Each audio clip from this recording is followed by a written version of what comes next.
आज যে চিকেন খিচুড়িটা রান্না করব সেটা রেস্টুরেন্টের খিচুড়িকেও হার মানাবে এতটুকু বলতে পারি। আসসালামু আলাইকুম, আশা করি সবাই ভালো আছেন। আল্লাহর রহমতে আমিও ভালো আছি। খিচুড়ি রান্না করার জন্য আমি মুগ ডাল আর মসুর ডাল নিয়েছি। ডালটা সুন্দর করে ভেজে নিয়েছি। এখন একটু ঠান্ডা হয়ে গেলে ধুয়ে ভিজিয়ে রাখবো। ডালটা গরম অবস্থায় ধুলে কিন্তু ডালের ফ্লেভারটা বেরিয়ে যায়। এখন আলুগুলো লবণ হলুদ মাখিয়ে রাখছিলাম, সেগুলোও ভেজে নিলাম।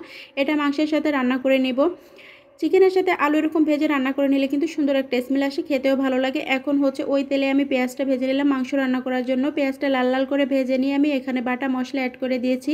শুকনা মরিচ, জিরা, ধনিয়া, আদা, রসুন, এলাচ, লবঙ্গ, দারচিনি, জয়িত্রী। আমার কাছে যত গরম মশলা ছিল মাংসে দেওয়ার জন্য সব প্রকার মশলা আমি দিয়ে দিয়েছি। এখন মশলাটা প্রপারলি কষিয়ে নিতে হবে, তারপরে লবণ হলুদ অ্যাড করতে হবে। মাংস রান্নার ক্ষেত্রে কিন্তু মশলাটাই হচ্ছে স্পেশাল। মশলা যদি ভালো করে কষানো হয় তাহলে কিন্তু এই মাংসটা খেতে বেশি ভালো লাগে। আর কালারটা দেখুন কত চমৎকার আসছে, যেহেতু আমি বাটা মশলা ব্যবহার করছি। আমার ভিডিও যেসব আপু ভাইরা দেখেন তারা তো জানেনই আমি সবসময় বাটা মশলা দিয়ে তরকারি রান্না করি। এখন আমি মাংস আর আলু একসাথে দিয়ে দিলাম। এই মাংস আর আলু একসাথে দেওয়ার একটাই কারণ, মশলা প্রপারলি মাংসের মধ্যে যেমন ঢুকতে পারবে আলুর মধ্যে এভাবে ঢুকতে পারবে, খেতে বেশি ভালো লাগবে। এখন আমি এখানে অ্যাড করে দিলাম স্পেশাল একটা জিনিস, সেটা হলো চুই ঝাল। আমরা বাগেরহাটের মানুষ, চুই ঝাল ছাড়া মাংস রান্না একদমই কমপ্লিট হয় না। তো সব কিছু দিয়ে ঢাকা দিয়ে রাখছিলাম। মাংসের গায়ে যে পানিটা আছে ওটা বেরিয়ে আসবে, সেই পানি দিয়েই কিন্তু কষানো হয়ে যাবে। অনেকে আছে খিচুড়ি রান্নার ক্ষেত্রে মাংসটা বেশি সময় নিয়ে রান্না করে না। তো আমি মনে করি যে খিচুড়ি হোক বা বিরিয়ানি হোক, মাংসটা কিন্তু প্রপারলি ভালো করে কষিয়ে রান্না করলে কিন্তু ওটা খেতে বেশি ভালো লাগে। এখন হচ্ছে ঢাকা দিয়ে আমি পানিটা তুলে তারপর ওই পানি দিয়েই কষিয়ে নিব। আমি প্রায় আধা ঘন্টা 45 মিনিটের মতো এই মাংসটা রান্না করে নিয়েছি। আর যে ডালটা দেখছিলেন আমি ভেজে নিয়েছি, ওই ডালটা হচ্ছে আমি গোটা রসুন, পেঁয়াজ আর কাঁচামরিচ দিয়ে সিদ্ধ করে রাখছি। আমার কাছে মনে হয় খিচুড়ি রান্নার ক্ষেত্রে ডালটা যদি আধো সিদ্ধ করে এভাবে রান্না করা হয় তাহলে খেতে বেশি ভালো লাগে, ভাতের মধ্যে মিশে যায়। আর গোটা গোটা থাকলে ভাতের মধ্যে অতটা মিশে না, খেতেও ভালো লাগে না। এক একজনের রান্নার ধরন এক এক রকম, সবাই তো আর একরকম রান্না করে না।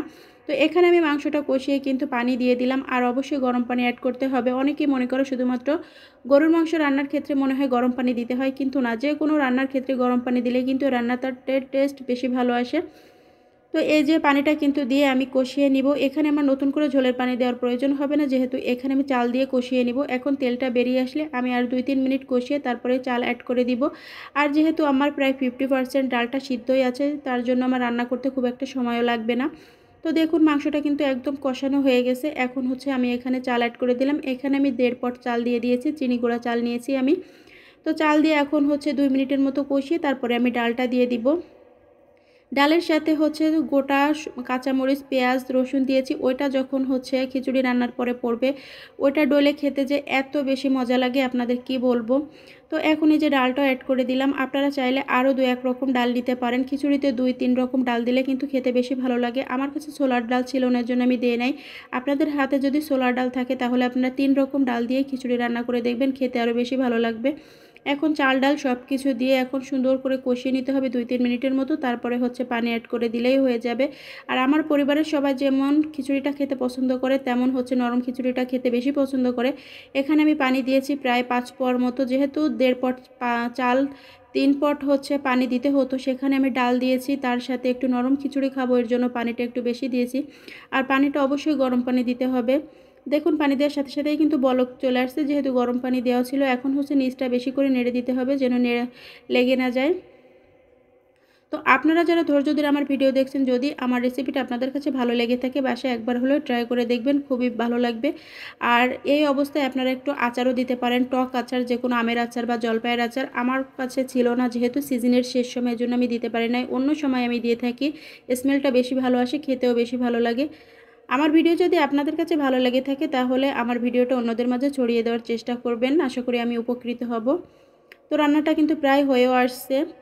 খিচুড়িটা খুব একটা ঝরঝরা হবে না বা একদম লেটকা হবে না, একটু নরম হবে, ওই অবস্থায় কিন্তু খেতে বেশি ভালো লাগবে। তো এই যে আমার লাস্ট হচ্ছে আমি নেড়ে নিচ্ছি আর একবার, আর 2-3 মিনিট রান্না করে নিলেই কিন্তু খিচুড়িটা একদমই কমপ্লিট হয়ে যাবে। আপনারা তো অনেকে অনেক রকম করেই রান্না করেন, আপনারা এভাবে একদিন করে খেয়ে দেখবেন, অনেক বেশি মজা পাবেন। আর সাথে সাথে একটু ট্রাই করবেন চুই ঝাল দেওয়া, চুই ঝাল দিলে কিন্তু বেশি টেস্ট আসে। চুই ঝালের একটা স্পেশাল ফ্লেভার আছে, ওইটা অ্যাড হয়, বেশি মজা হয়। তো রান্নাটা কিন্তু একদমই কমপ্লিট হয়ে গেছে। এখন চুলার জালটা আমি লো ফ্লেমে রেখে আরও 5 মিনিটের মতো রান্না করে নিব, তাহলে কিন্তু আমার খিচুড়িটা রান্না একদমই কমপ্লিট হয়ে যাবে। দেখুন এই যে রান্না একদমই কমপ্লিট হয়ে গেছে। আমি মাঝে মাঝে ঢাকা দিয়েছিলাম, ওটা আর আপনাদের সাথে শেয়ার করা হয় না, তাহলে ভিডিওটা আরও অনেক বেশি বড় হয়ে যেত। তো এখন আমি বেড়ে নিচ্ছি। দেখুন এই যে গোটা গোটা রসুন, পেঁয়াজ আর কাঁচামরিচ কিন্তু একদমই গলেনি, এমনি গলে গিয়েছে কিন্তু মানে একদম মিশে যায় না।